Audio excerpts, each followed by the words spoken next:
बिस्मिल्लाहिर्रहमानिर्रहीम। ज्योमेट्री के lectures about NTS test ये कंटिन्यूड हैं। उसमें ये हमारा आ रहा है लेक्चर नंबर 14। लेक्चर नंबर 13 में हम 3 डायमेंशनल फिगर्स के बारे में इंट्रोडक्शन बता चुके हैं कि ये किस टाइप की होती हैं। उन तमाम टाइप्स को डिस्कस करने के बाद जो एंट्री टेस्ट में क्वेश्चंस पूछे जाते हैं, अब उनका क्वेश्चन क्राइटेरिया आ रहा है। उनके सवाल जितने भी आ रहे होते हैं वो अबाउट सरफेस एरिया और वॉल्यूम्स। सरफेस एरिया सरफेसेस का होता है, इसलिए वर्ड सरफेस साथ अंडरस्टूड है और वो ओमिट कर दिया जाता है, तो सिर्फ एरिया का वर्ड लिखा जाता है, प्लेन एरिया। वॉल्यूम जो कंटेनर उसमें कंटेन कर सके।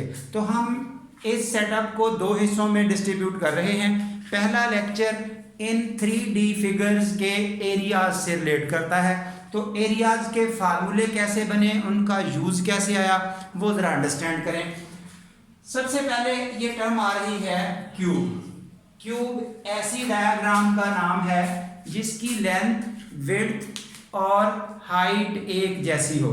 अब इस लेंथ, विड्थ, हाइट से रिलेट आपको ये डायग्राम नजर आ रही है, जैसे लूडो का डाइस होता है। ये थोड़ी बड़ी डायग्राम शो की जा रही है जिसकी ये लेंथ, ये विड्थ, ये साथ हाइट, इनके लेंथ, विड्थ और एक तरफ को ये हाइट किनारा आएगा।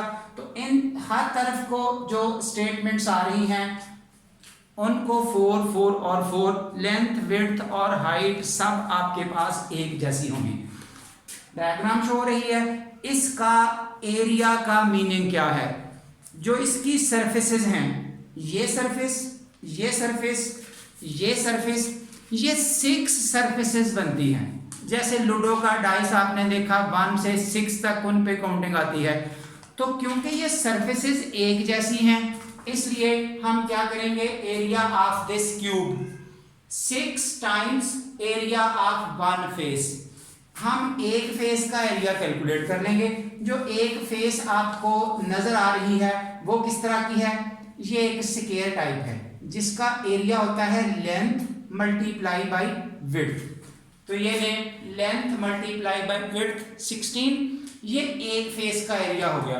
क्योंकि ये सब फेसेस एक जैसी हैं, बीइंग क्यूब, इसलिए total surface area of the cube 6 multiply by 16, that is 96 square units. उसके बाद टर्म आती है क्यूबिक, यानी कि क्यूब जैसी फिगर का क्या करना है। क्यूब जैसी फिगर, क्यूब लाइक फिगर को क्यूबिक कहते हैं।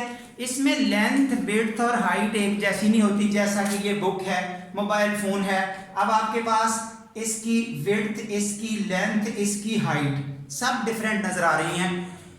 कोई 2 एक जैसी भी हो सकती हैं लेंथ, विड्थ और हाइट में से। अब इसका सरफेस एरिया कैसे आएगा? एज पर रूटीन, ये देखिए, अगर ये साइड 6 है, ये साइड 4 है आपके पास, ये हाइट आपके पास 3 है, तो अब हम इस फेस का एरिया कैलकुलेट करेंगे, इस फेस का कैलकुलेट करेंगे, इस फेस का कैलकुलेट करेंगे। क्योंकि इनकी दूसरी साइड पर फेस उसी तरह की होगी, उतना ही जगह घेर रही होगी, सो इसलिए हम हर एक को डबल कर देंगे। तो ये देखिए, जब एरिया आप 1 फेस करेंगे से 6 मल्टीप्लाई बाई 4, एक तरफ को 6, एक तरफ को 4, ये आ गया 24। दूसरी फेस का एरिया कैलकुलेट करेंगे तो 4 इंटू 3 12। थर्ड फेस का एरिया कैलकुलेट करेंगे तो 6 इंटू 3 18। इस तरह से टोटल सरफेस एरिया हो गया आपका इन 3 फेसेस का 54। क्योंकि ये फेसेस डबल होनी है, जैसे बुक में अभी आपको शो किया कि जो एक तरफ है वही दूसरी तरफ होगा, इसलिए उसको डबल किया गया। तो ये आपके पास total surface area of the whole cube आ चुका। तो क्यूब और क्यूबिक, इन दोनों डायग्राम्स का आपका प्रॉब्लम सॉल्व हुआ।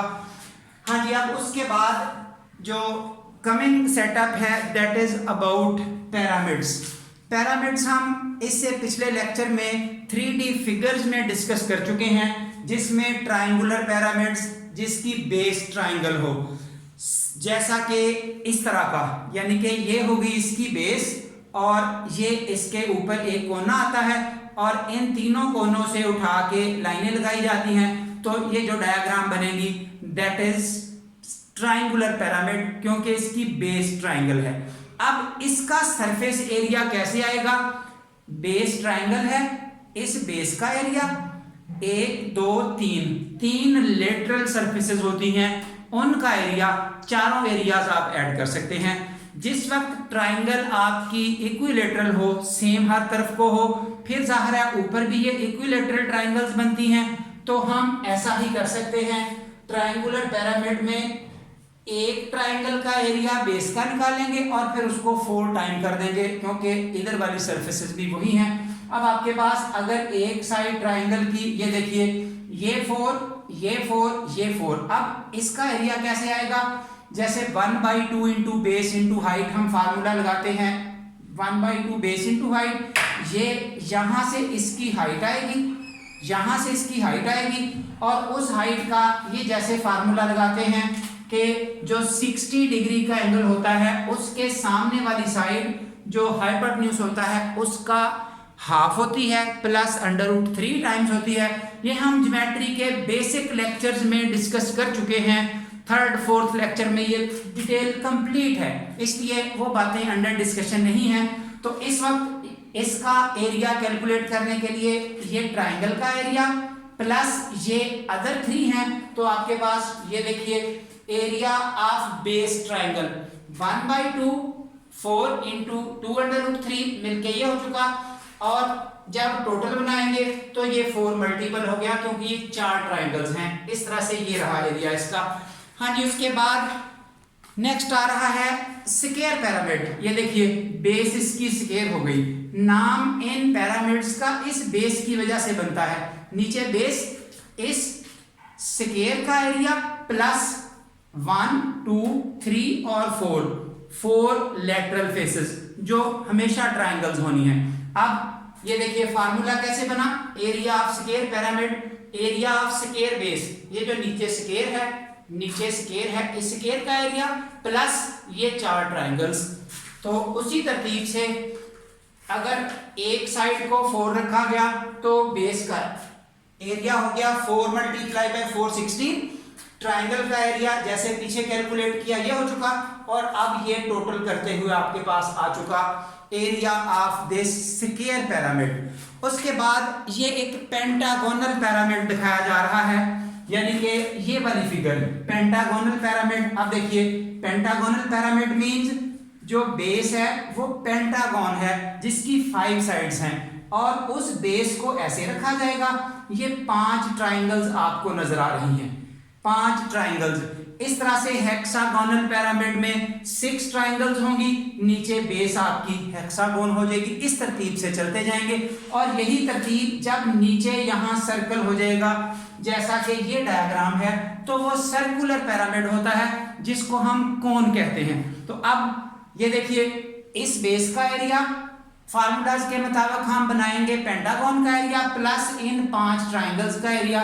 ये आपके पास तरतीब चल रही है, और अब सफिशिएंट है ये चीजें समझाते हुए। उसके बाद हमारा नेक्स्ट आ रहा है ये एरिया ऑफ द सिलेंडर। ये सिलेंडर और कोन के हवाले से अब बातें समझनी है आपने। तो सिलेंडर आपको शो किया जा रहा है, ये रहा एक सिलेंडर। इसकी पोजीशंस देखिए, इस साइड पे इसके ढक्कन लगा हुआ है एक सर्कल, इस साइड पर एक सर्कल। जब दोनों साइडों पर सर्कल्स नजर आ रहे हैं, एक ये कर्व सरफेस नजर आ रही है, एरिया तो सरफेसेस का ही होता है।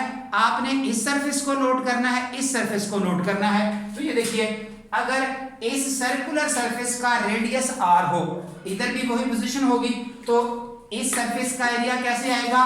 फार्मूला के मुताबिक ये देखिए 2 सर्कुलर सरफेसेस हैं और एक कर्व सरफेस है।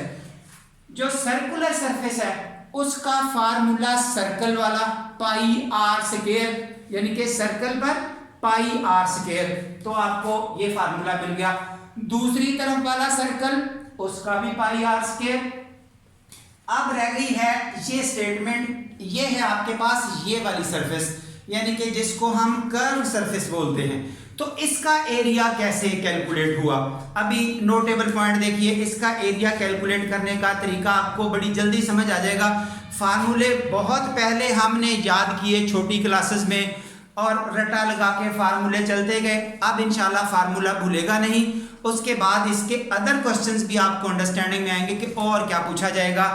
ये देखिए, ये वही वाला सर्कल समझाने के लिए कर्व्ड सरफेस को नोट करें। ये आपकी वो कर्व्ड सरफेस है।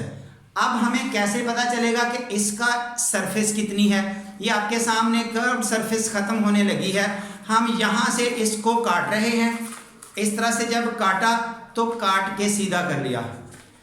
जो आपको ये फिगर नजर आ रही है, ये आपको एक रेक्टेंगल नजर आ रही है। तो इस रेक्टेंगल का एरिया तो कोई प्रॉब्लम नहीं है, इसकी लेंथ मल्टीप्लाई बाय विड्थ। तो ये वही सरफेस है। जब इसको यूं जोड़ा गया तो वो बाहर सिलेंडर नजर आया। जब उसको खोला गया तो वही एक प्लेन पेज नजर आ रहा है। इसका एरिया लेंथ इनटू विड्थ। तो अब देखिए लेंथ विड्थ कौन सी है? जब ये यूं था तो उस वक्त जो ये वाली है, ये है हाइट ऑफ द सिलेंडर। ये देखिए, ये हाइट h। जब इसको यूं ओपन किया तो आपको ये ऐसे नजर आएगी, यानी कि वो हाइट नजर आएगी, यही वाली हाइट। फिर देख लें, जब वो यूं है फोल्ड फॉर्म में है तो ये हाइट है। जब यूं खोला गया तो ये हाइट इस फॉर्म में आ गई। दूसरी साइड कैसे बनी? ये है circumference of the circle, circle का बाउंड्री। जब ये यूं इकट्ठी है तो आपको इस तरह से बाउंड्री नजर आ रही है। Boundary of the circle find out करने का क्या फार्मूला है? 2 पाई r। जब इस तरह से देखेंगे तो ये 2 पाई r है। जब यूं काट के खोला गया तो ये वही 2 पाई r है, ऐसे ये वही लाइन है। तो इस तरह से ये एक साइड को हो गया 2 पाई r ये वाली, और ये हो गया आपके पास h। और अब लेंथ मल्टीप्लाई बाय विड्थ, इसी सिलेंडर से आपको मिल गया लेंथ मल्टीप्लाई बाय विड्थ। तो length 2 pi r multiply by width h height, so that is 2 pi r h। अब ये इकट्ठा करें 2 पाई r स्क्वायर 2 पाई r h, तो हम फार्मूले इस फॉर्म में चला रहे होते हैं जिस वक्त वर्किंग में आते हैं। और अब आपको छोटा सा इसका अगला हिस्सा समझाया जा रहा है, जिसमें आपको ओपन सिलेंडर समझाना है। ये देखिए आगे लिखा गया है area of the open cylinder. Open means हमने इस साइड को खोल दिया। जब ये साइड उस सिलेंडर की छोड़ दी, जैसे पानी का ग्लास होता है, ये ओपन सिलेंडर नजर आ रहा है, एक तरफ से बंद एक तरफ से खुला, तो क्या फर्क पड़ेगा? ये 1 पाई r स्क्वायर वहां से हट जाएगा। वही फार्मूला ये रह गया। एक तरफ तो वो राउंड सर्कल मौजूद है, एक तरफ का हट गया। थोड़ा और आगे बढ़े, ये पाइप लिखा है। अब हम इसकी दूसरी साइड को भी खत्म कर देते हैं। जब दूसरी साइड भी खत्म कर दी तो आपको पाइप नजर आ रहा है। एरिया ऑफ द पाइप क्या होगा? ये सिर्फ कर्व सरफेस रह जाएगी, यानी कि आपका ये वाला राउंड जो सर्कल है वो भी खत्म हो गया, तो रह गई सिर्फ और सिर्फ कर्व सरफेस। ये देखिए कर्व सरफेस ओनली। तो पाइप के हवाले से भी सवाल आते हैं, फार्मूला वही है।